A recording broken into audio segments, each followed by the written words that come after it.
we'll see what happens here. Okay, welcome everyone to Back of the Book. I've got two pictures there because in fact I'm really not very interested in the back of people's books. What I am interested in is what you can see on the right hand side is the reference section. That's supposed to be a library there, is the reference section. And so, but often reference sections tend to be at the back of most people's books, hence the back of the book. Now, the challenge here is to get 10 vocab ideas in 10 minutes. Now, I think it was Scott Thornberry who once said that people should go away and learn at least the top 1,000 words in English, or the most common 1,000 words, before they come to classes and learn the grammar, to stick it all together. So that's kind of what I'm thinking about.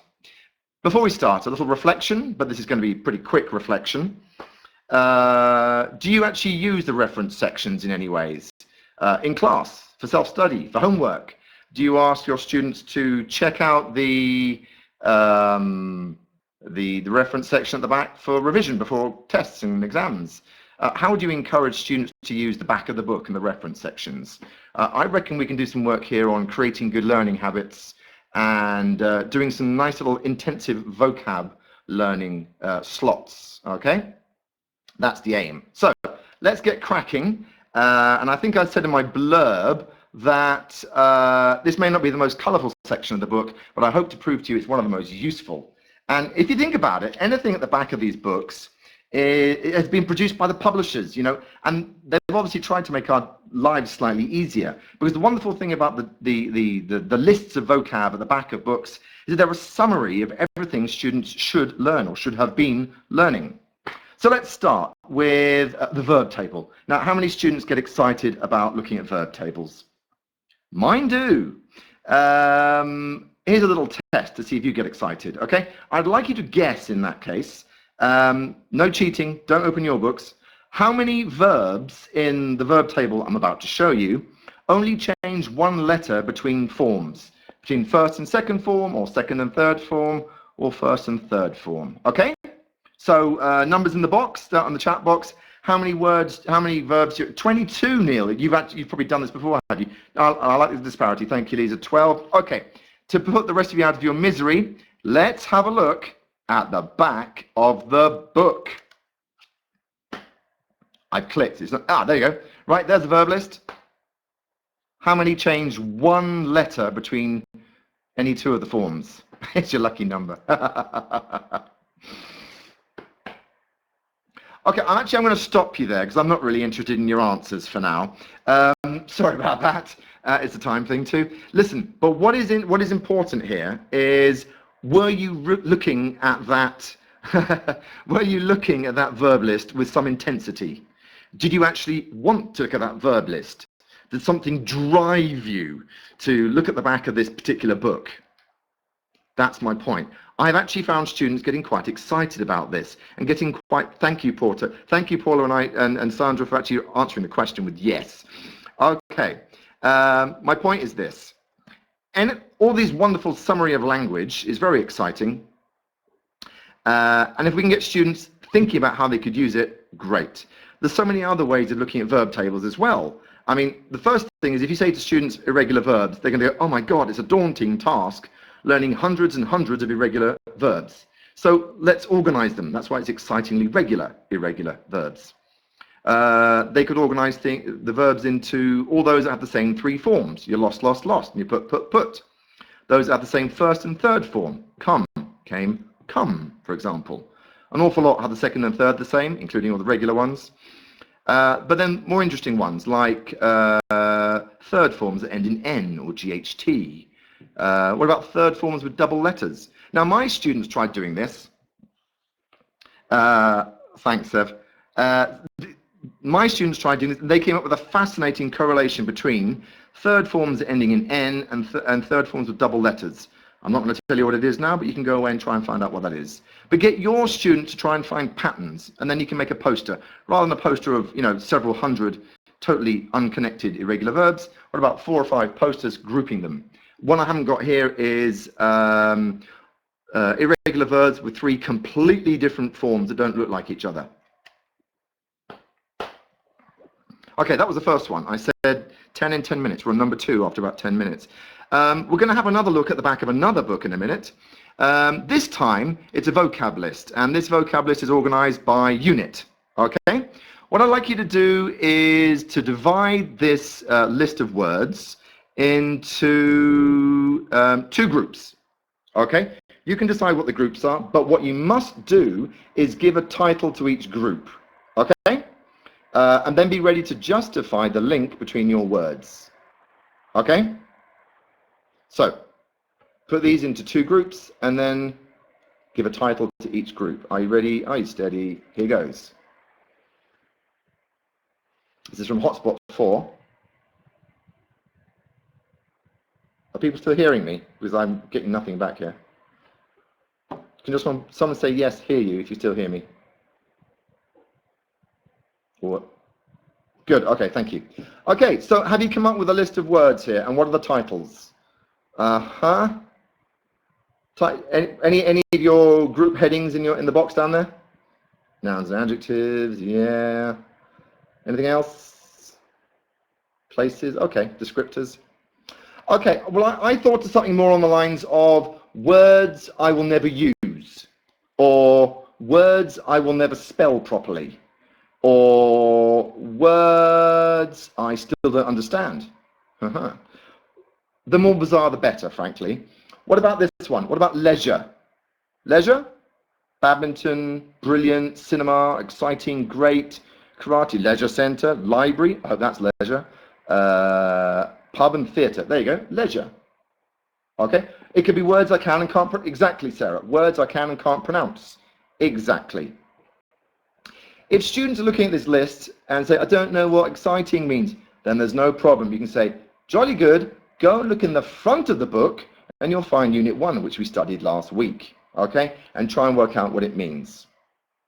Okay, that was 2. Number 3, this would be vocab lists, words I understand and words I don't understand. Fair enough. And then go and check them at the front of the book. Thank you, Lulia. Exercise 3 here. I'm not sure what time I started in the end, Neil. This is organized in topics. We're going back to Hotspot 4. And they've organized, by the way, have you ever noticed that in Hotspot 4, for example, the course book reference section is organized in topics, and in the workbook it's all organized by unit. So, I mean, you've got 2 different sets of summaries done for you. Here goes. Now, this involves scoring points, people. Okay, are you ready? If you can get any words on my list of emergencies, okay, my list of words in emergencies, thanks, Neil, you get 2 points. If you get a word on emergencies, but not on my list, I'll give you 1 point. Are you ready? Then let's have a look at the back of the book. Okay, that's what the reference section looks like. We're looking at this one, though. Hang on. There you are. So, how many of those words did you guess? You didn't have time to guess, did you? How many of those words did you guess would be on my list? If you get any of those, well done. You get 2 points for those ones. Okay? Oh, but Lisa, I'm sure you could come up with other words that weren't on my list that would give you 1 point because they're on the topic, right? Okay, moving on. Do you believe I can still get, here you go. Now this is where I cheat. We've done 3 so far, 4, 5, 6 and 7 in the next 30 seconds. Okay, so you've got a list of words. How are we going to use these in class? Intensive vocab slots in class. A memory test. What about this? One student has the book open, the other student closes the book. The one with the book closed has to recall the words, while the student with the book open checks and see if he thinks that's right. Number 4 is done. Number 5, this could be done for a topical word list, emergencies, or it could be done for the Unit 1 words. Just on those words, play charades, or Pictionary, or hangman. Okay, but you've got students playing with these words, using these words, revisiting them. Okay? You've got material there for a spelling test. Number 6. I'm going to get there, Neil. I'm going to get there. And students can test each other, or you can test your class. The work's been done for you. Thank you, publishers. What about number 7? At the beginning of a lesson, you choose a topic. students use 5 words. During the lesson, they have to use those 5 words, okay? Or they have to include them in a text or a story or whatever. One of my favorites, number 8 and number 9 here. Okay, dynamic vocab lists. Now, number 8 is obvious, but any vocab list you can add to. Get students to do it in Word, or get them to do it in the IH app, the new app we've got for vocab.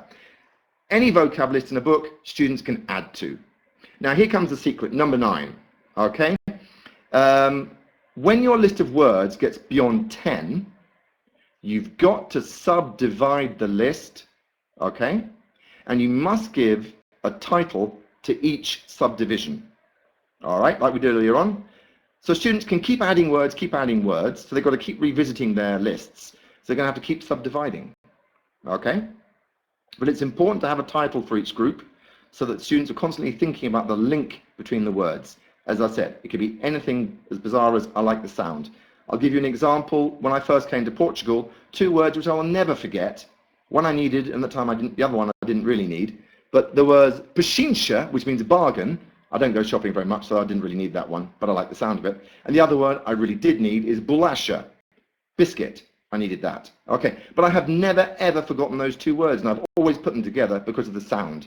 They would be in my sh group, okay? Bolacha and pechincha. Nearly finished, nearly finished. Okay, and messages 1, which we do with our elementary 10-year-olds, they organize their vocab list in alphabetical order. So, how many words are in the W section of messages 1? And what are they? Here goes. Will it be a long one or a short one? Nearly over now. W, it's the biggest list in the entire book.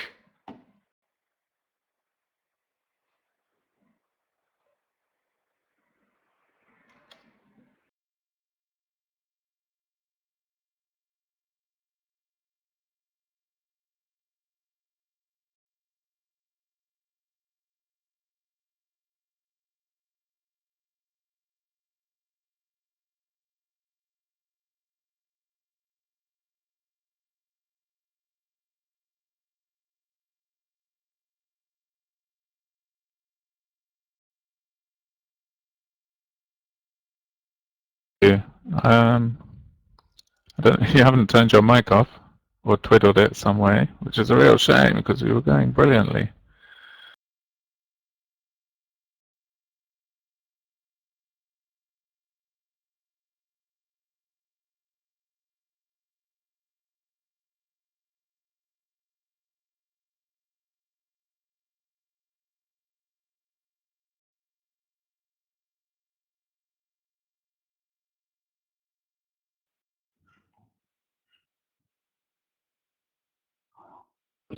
Now, possibly with echo, I should think.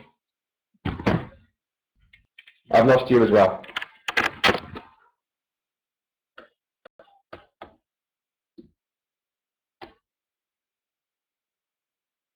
Talk to us, Paddy. Talk to us. We can hear you.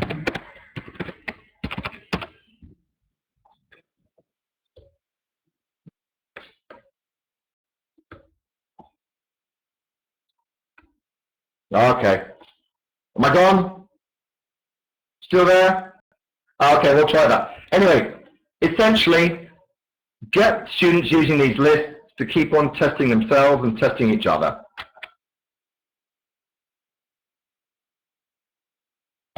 Okay, I think that's the end of my files now. Oh, I'm back. Good, good, good. Okay, I'm going to finish now in 30 seconds. Here's a list of words. This is how the dynamic lists work. Here's a list of words. The topic is team games with a ball. Activity 1, recall those words. Okay? You know they're team games with a ball. Recall them. I'm moving on now. If I wanted to subdivide these words, how could I possibly subdivide them?